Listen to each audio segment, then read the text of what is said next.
8th Code of the Month webinar, where we will learn how computing can help to cope with volcanic eruptions. My name is Bettina Keller. I work for Scapos, just as Guntram. Usually I'm only minimally involved in CASTIEL, but today Guntram is unfortunately off sick, so I'm standing in for him today. So today we are going to hear something about 2 codes of the COE cheese. First, Arnaud Folch is going to talk about FALL3D, and then Mattia de Michele Vitturi, sorry for the hard name to pronounce, is going to introduce OpenPDAC. So FALL3D can be used to simulate atmospheric consequences of volcano outbreaks, including dispersal and sedimentation of particles and ashes, and was heavily used in the 2021 La Palma outbreak. It was used on a daily basis to forecast the ash distribution and help the public authorities tremendously. OpenPDAC is a code that can be used for the simulation of explosive eruption phenomena, including blasts, ash dispersal, or pyroclastic flows and ballistic ejections. So we are looking forward to your presentations. I think Arnaud is going to start. Arnaud, the floor is yours. Okay, thank you very much, Bettina, for the introduction, and welcome everybody. Good morning. This is the outline for today. I will give a very short introduction about cheese and the code that we have under the umbrella of the COE. Then I will present FALL3D, and then Mattia will present OpenPDAC. So a quick overview on the flagship code that we have in cheese. We have 11 codes on different domains of solid earth and geohazard. That includes, for example, computational seismology, magnetohydrodynamics, the modeling of tsunamis, volcanology, geodynamics, and now we also have in the second phase of the COE, the modeling of glacier-related phenomena. No? What we do in cheese is one of our main goals and objective is to prepare these 11 flagship codes in terms of improving the performance, improving scalability, all the CI/CD in the Euro HPC supercomputers and systems, and also ensure that we have portability across the emerging hardware architectures. And for this reason, we also have 7 mini apps of these codes. And the plan and the idea is to use these mini apps for co-designing on emerging hardware prototypes, such as the OpenSequana related to the EUPEX pilot and RISC-V related to EU pilot. No? So today we're going to see 2 of these codes that, as has been mentioned in the introduction, are related to modeling volcanic phenomena. Which is the difference between FALL3D and OpenPDAC? Well, essentially they both model explosive eruptions or the, let's say the emission of gases and particles. We call them pyroclasts during explosive eruptions. The difference is that OpenPDAC is more focused on the proximal part because it explicitly solves for the fluid. So it solves a problem in which the fluid and the suspended gases and particles are tightly coupled and everything is explicitly solved.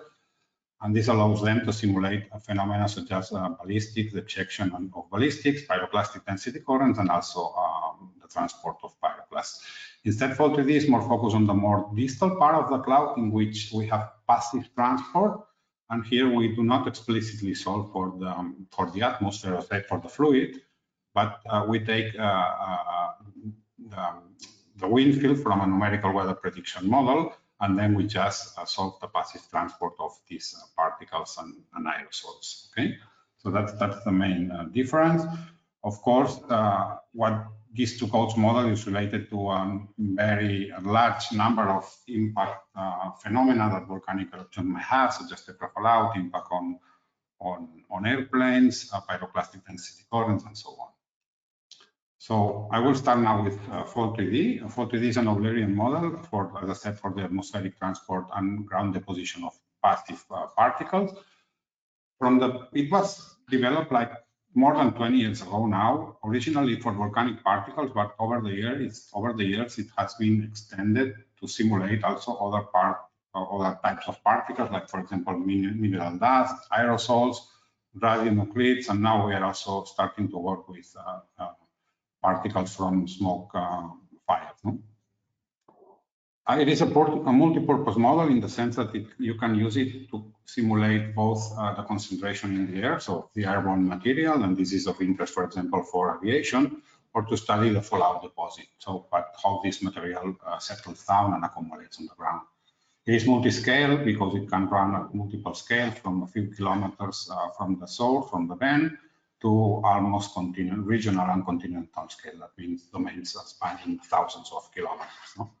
And essentially, it is based on solving what we call the advection diffusion sedimentation equation. It is essentially a transport equation for each of the particle classes. It is written now in modern Fortran, so it's almost object-oriented, and the underlying algorithm is based on finite volumes and numerical scheme. Uses the structure 3D grid, which does mapping, and then is explicit in time. We use a longitude up to 4th order. In terms of parallelization, it has two levels of parallelizations. The first one is based on MPI, so we have a classical domain decomposition, so the one that you can see here on the top right. But on top of that, we also have a kind of embarrassing parallelism to model ensembles of simulations. So the code is able to launch at the same time and in a synchronous way many large number of simulations in parallel, each of which has also this domain decomposition parallelization level. No? So this is the plot that you can see here at the bottom right, in which you have 30 ensemble members, and you can see the different simulations. We get ensemble members by slightly perturbating either the methodology or the conditions of the eruption. It also handles data simulation, the code. So we can, for example, ingest data from satellites to give an initial condition from satellite observations. And we can perform data simulation cycles using, for example, Kalman filters. As I said before, this code has a long history, and this is the reason why we have quite large number of users worldwide. This is just some of the most relevant users, in which we have public institutes that are the red dots, which use the code in operational mode. So for the, let's say, routine forecast and studies, you can see here that they are mostly in Europe, but also in South America, Mexico, and in Australia and Indonesia. But then we have a large number of academic users which use the code more for research purposes, and also some private users. In terms of impact, if you use, for example, a number of peer-reviewed publications as a proxy of the code impact, you can see here on the top right the evolution of the citations, so the number of papers that cite the code since the beginning of CHIS, which was in 2018.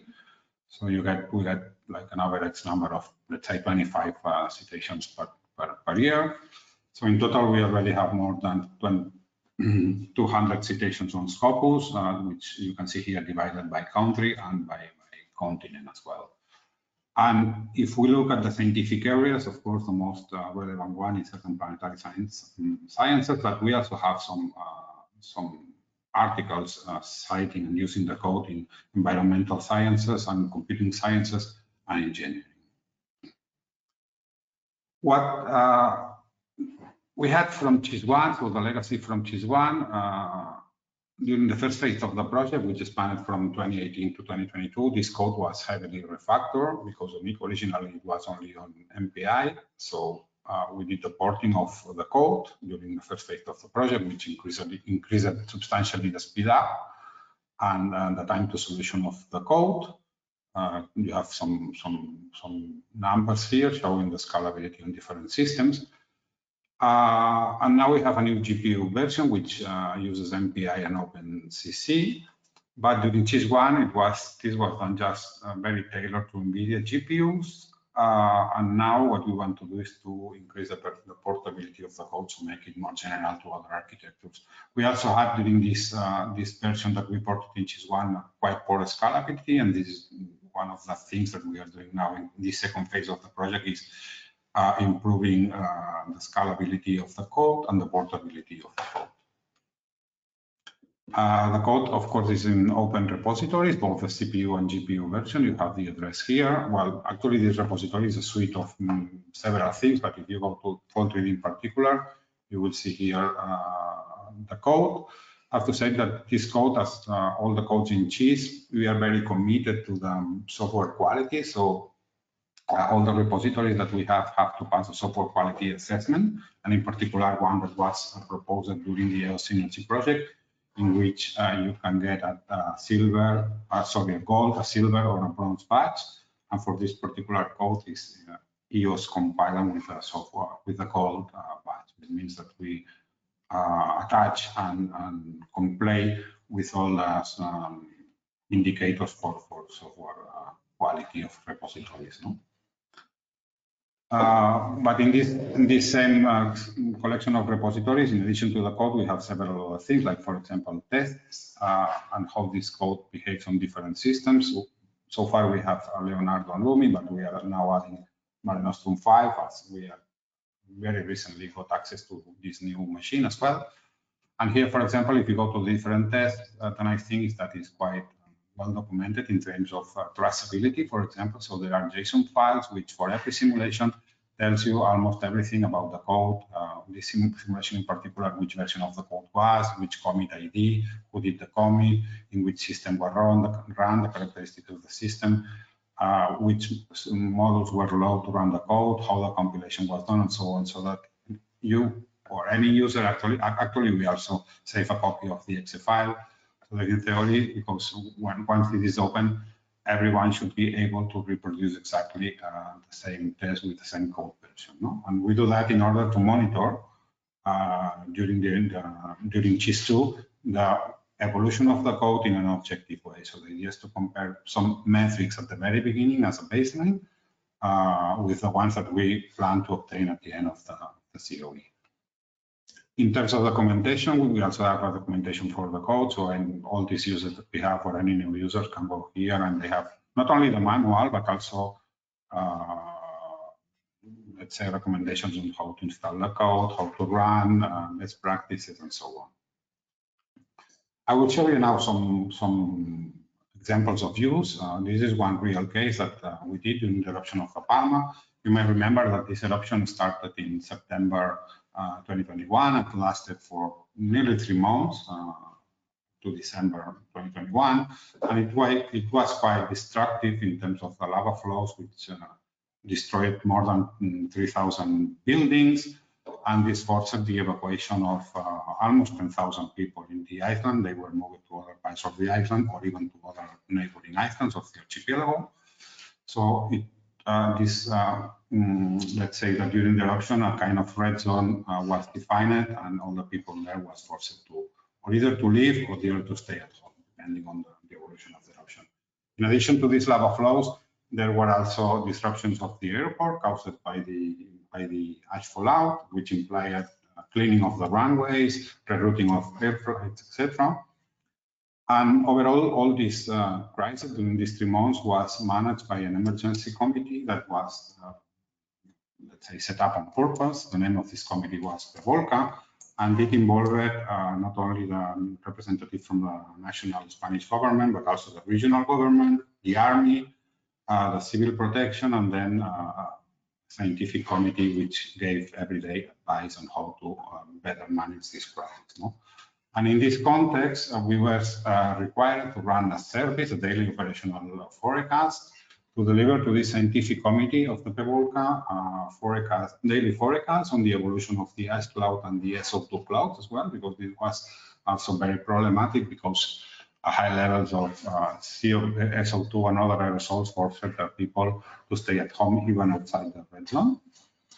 And we did these daily runs in order to inform this the committee, the decision makers, about what they might expect in the next 48 hours in terms of impacts on civil aviation or likelihood of low air quality scenarios, which, as I said, forced the people to be confined at home. To this purpose, we run every day 2 sets of simulations on different computational domains, one which covered the Canarian archipelago at 1 kilometer grid resolution, and one which was larger at less resolution of 5 kilometers, but which also included the Iberian Peninsula. And overall, I think this was a clear example on how urgent computing and the use of supercomputers and these infrastructures during emergency can be very, very useful to assist, to help, and to aid decision makers to make decisions based on, let's say, high resolution forecasts. This is another example that we also did during CIS1, which is VolCISE. VolCISE stands for Volcanic Exercise in Iceland. So these are routine exercises that the civil aviation stakeholders, and that I mean by stakeholders, for example, aeronautic service providers, air traffic controllers, so all the ecosystem of entities involved in the civil aviation companies, airlines involved in the civil aviation management. They do this, let's say, exercise on a regular basis, and in particular, this VolCISE exercise is held every 2 years, if I remember well. So at that time, they did an exercise, was a kind of blind exercise in which an hypothetical eruption in one volcano, which is located in a remote island north of Iceland, that is called Jan Mayen. It has a volcano, and that was a kind of blind test on how this would affect the different air routes. No? So as I said, it was part of the VolCISE exercise, which is in this case was organized by the IMO, which is the Icelandic Meteorological Office, and was done in collaboration with the London Volcanic Ash Advisory Center and the Air Navigation Service provider in Iceland. It also engaged as well the Norway Met Office, because Jan Mayen belongs to Norway and also to the proximity of Norway to the island. And here we were asked also to test an eventual service of the CIS products based on FALL3D. So you can see here some of the results of this blind test. And it is actually a comparison between the FALL3D forecasts, which are the contours. You may see here two types of forecasts. One is deterministic. At the bottom, you have deterministic forecast, probabilistic forecast based on running ensemble of FALL3D simulations. And the polygons that you see in different colors are the current operational products that the Volcanic and Ice Advisory Centers give. And as you may see, you can get here much more details about what you can expect, which is supposed a significant improvement with respect to the existing operational products that civil aviation is currently using. Now, in CIS2, one of the very ambitious things that we plan to do is to run what we call the European Tephra hazard map.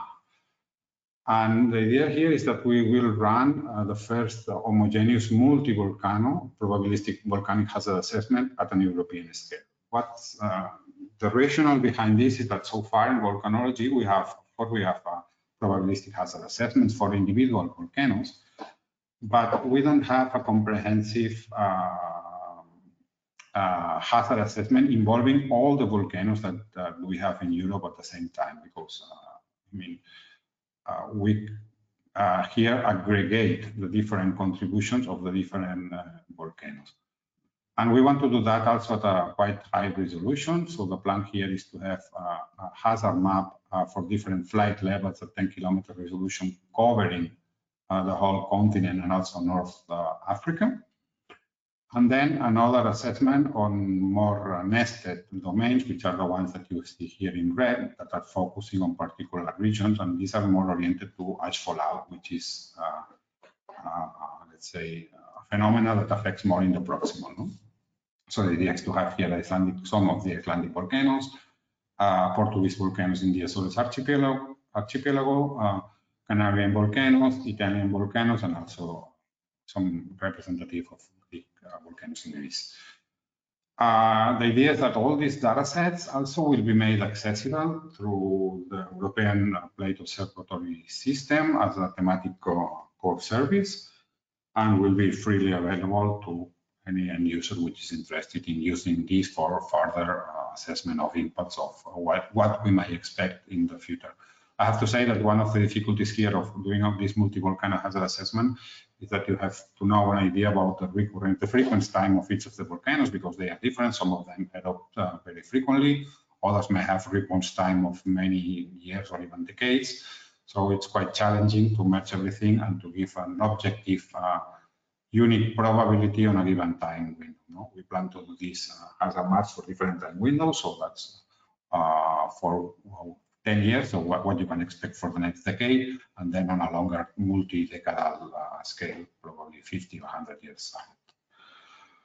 And I think that that's it for FALL3D. Just my last slide of which are some of the work and which are the next step. Essentially, what we are doing in GIS2 regarding the improvement of the code. As I said before, one of our main goals is to increase the performance portability on the HPC system. Remember that in GIS1 we did the porting of the code to accelerators, but was very tailored to NVIDIA.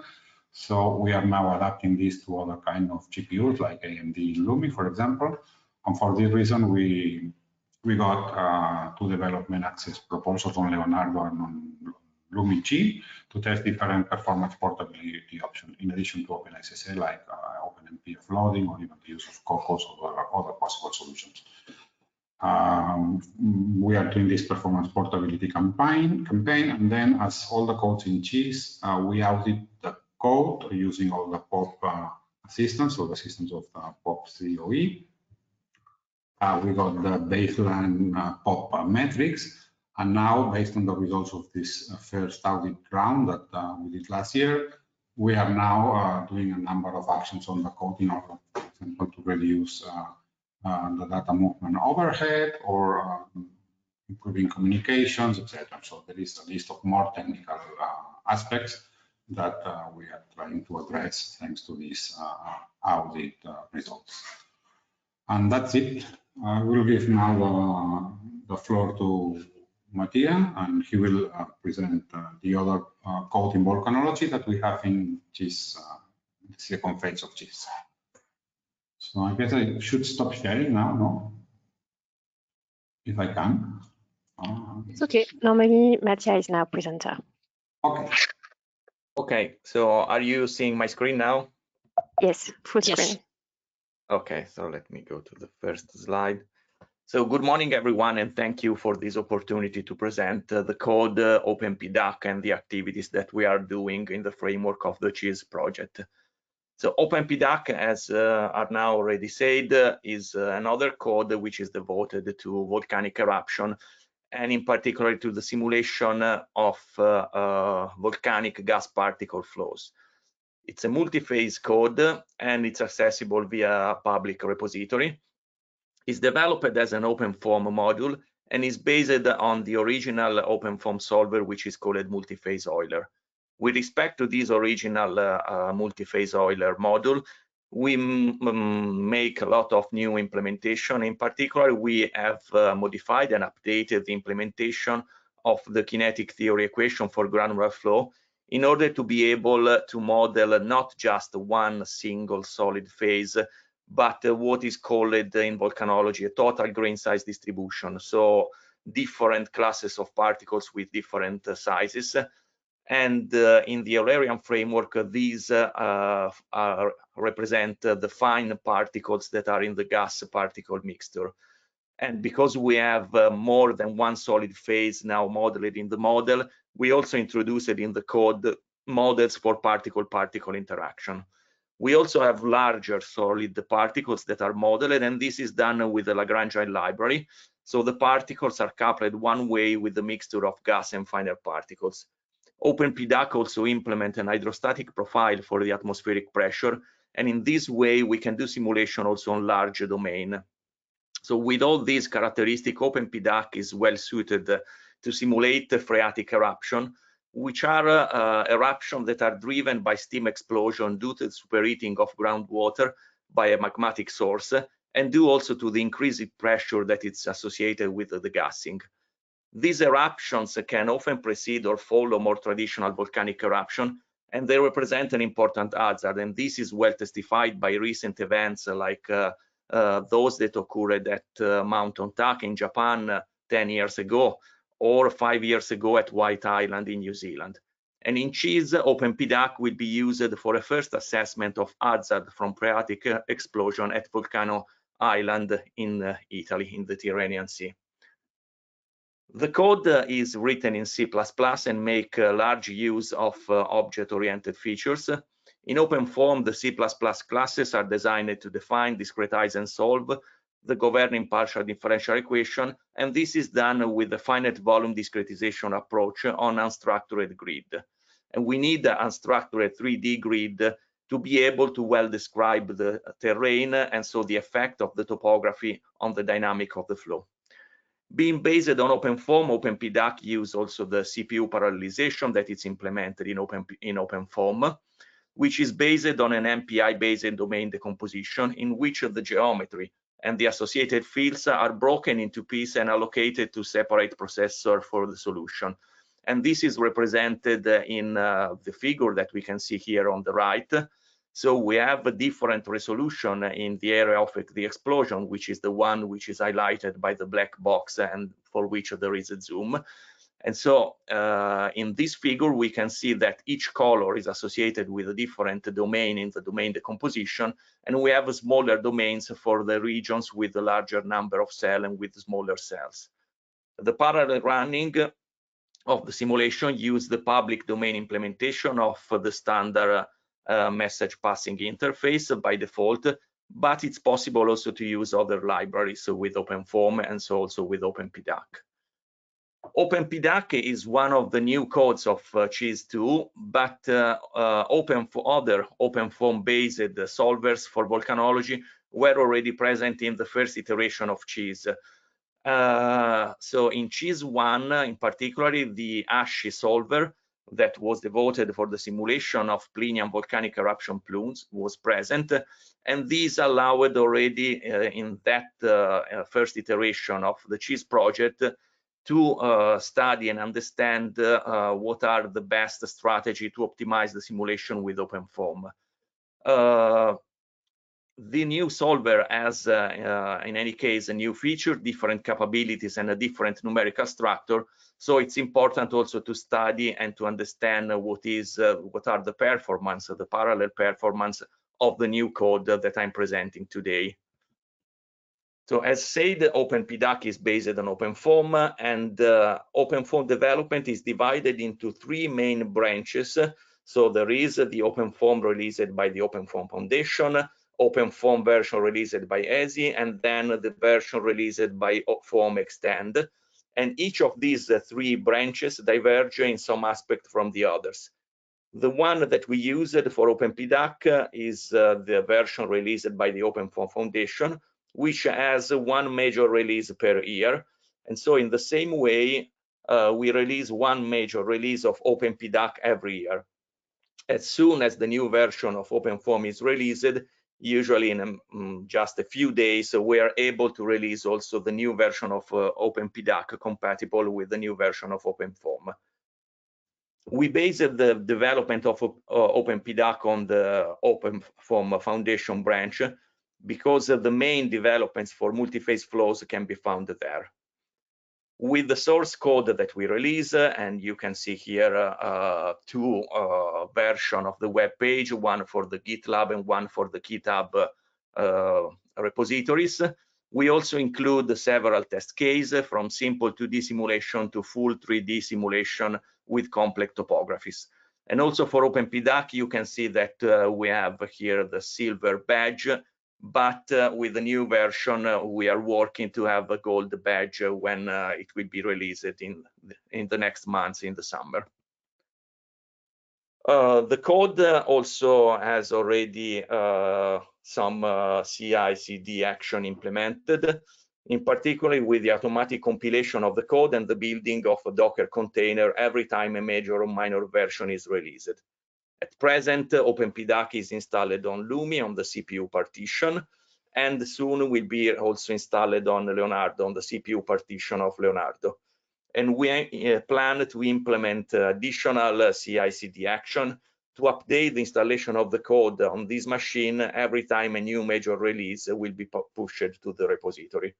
Recently, we installed also OpenPDAC on Mare Nostrum in the framework of a training school that was organized by the CHIS project the past March at the Barcelona Supercomputing Center. So it was a school on computational volcanology, modeling volcanic eruption using European flagship codes. And the students learned how to use both FALL3D and OpenPDAC. And the aim was to provide them an overview of the brief of theoretical overview of the models, and also to introduce them to the application of these flagship codes. For the CHEESE project, the code that was selected for both the simulation case but also for the code audit was an initial phase of a simulation of a phreatic explosion at Vulcano Island in Italy. This test case will be used as test for urgent computing simulation. And to this aim, the mesh resolution and the time to solution are constrained by the needs of emergency response.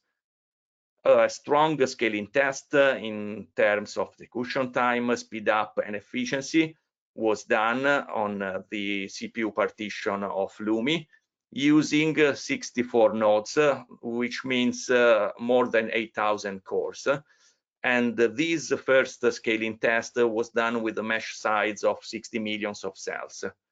So from the results, we can see that the MPI communication start to affect the parallel scalability when we reach more or less 4,000 cells per core.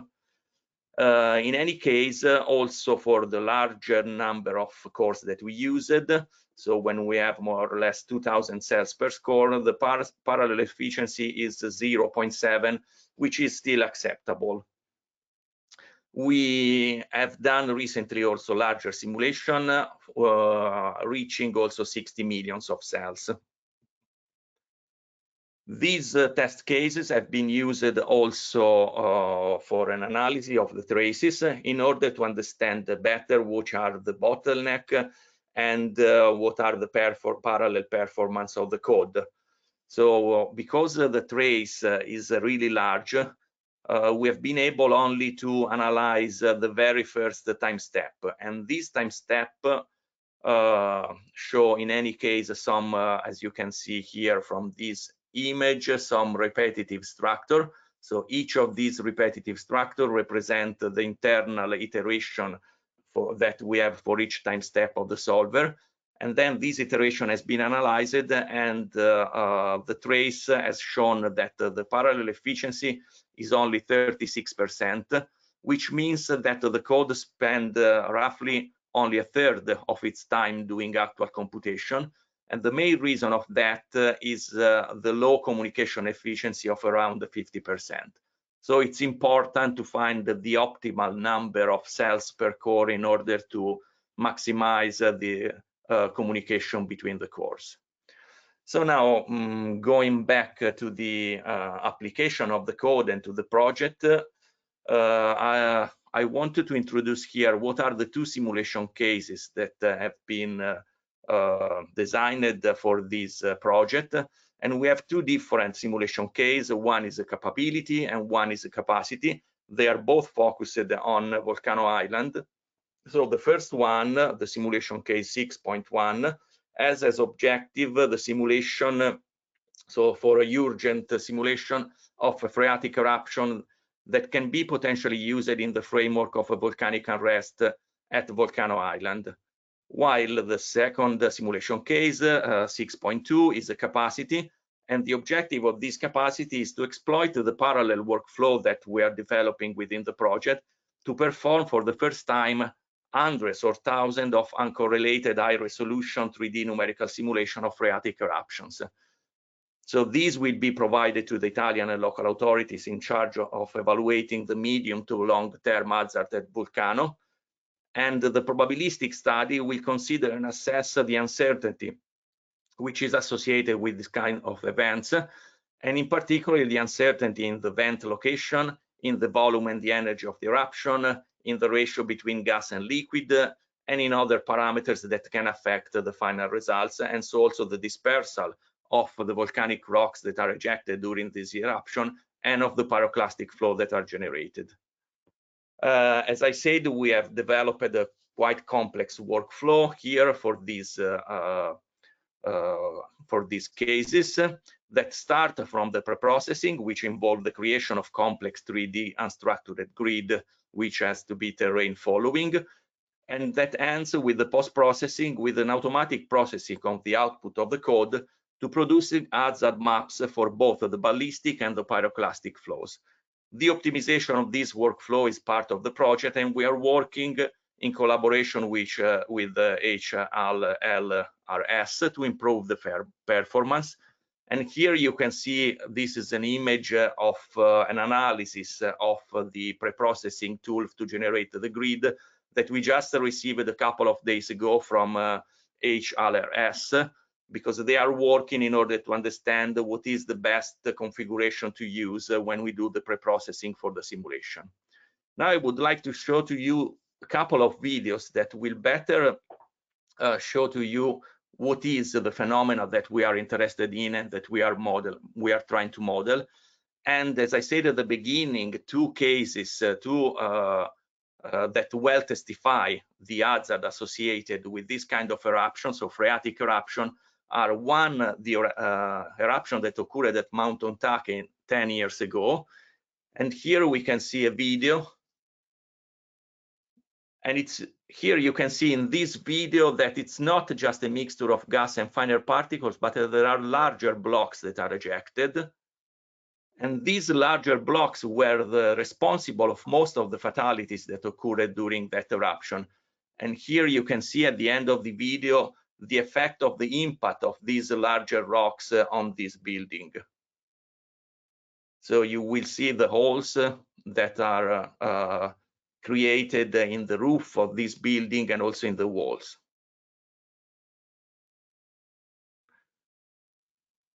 So in this case, most of the fatalities were due to the impact of these larger rocks.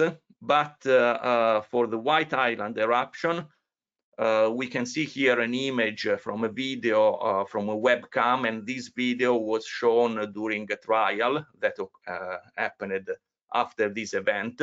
And here it's very small, but we can see here people that are walking here. And then you will see in this time lapse the moment of the eruption and the flows that are generated and that will move on the ground. So this flow of hot gas and particles, and that will impact the people. In this case, at that time, 47 people were on the island and 22 died either in the explosion or from injuries sustained. And so the test case that I will present here, and which is also the focus of the simulation case for the CHEESE project, is the island of Vulcano. So Vulcano Island is an active volcano in the Aeolian Island, which is in the Tyrrhenian Sea in Italy. And the island also hosts an active hydrothermal system, which manifests through high temperature fumarolic field, mainly concentrated along the northern crater of La Fossa and also in the area of the Porto di Levante. The most recent unrest episode began in September of 2021, so just 3 years ago, and it has been attributed to an increase in heat and gas discharge rate from a deeper magmatic source. So with OpenPDAC, we modeled possible events that could occur. In this case, we modeled a small-scale scenario at the Spiaggia di Levante. And I will show to you now two simulations with different specific energy. In this case, we have a specific energy of 14 kilojoule per kilogram of the initial mixture. And we excavate a crater where we put a high pressure mixture of gas and fine particles with larger blocks. At time zero, this mixture is released and creates an explosion. The yellow dots are the Lagrange and the ballistics that are ejected, while here you can see a contour of the finer particles that show that we have a rising column that rise vertically, and in this case it's not producing the pyroclastic flow that we have seen for the eruption in New Zealand. And the ballistic here are capable to reach 500 meters of distance from the source.